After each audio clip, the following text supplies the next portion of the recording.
So what exactly is our princess going to wear? What do princesses wear for that matter? Like a lot of other genres of costumes, like things like vampires or witches, there is a lot that you can do with a princess costume. So deciding on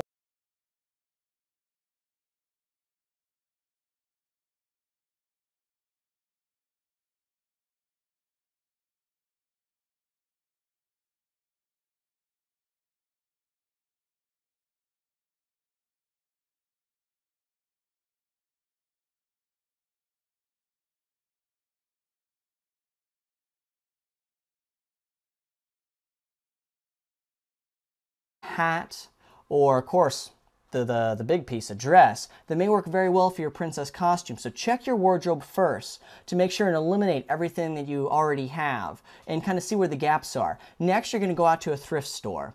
Thrift stores have all sorts of types of dresses, and some of them they may work for your purposes, even if they require some alterations. If that doesn't work, you may go to either a costume store or beyond that, even like a special, more formal store. But make sure not to get roped into buying a brand new dress. You don't want that for Halloween.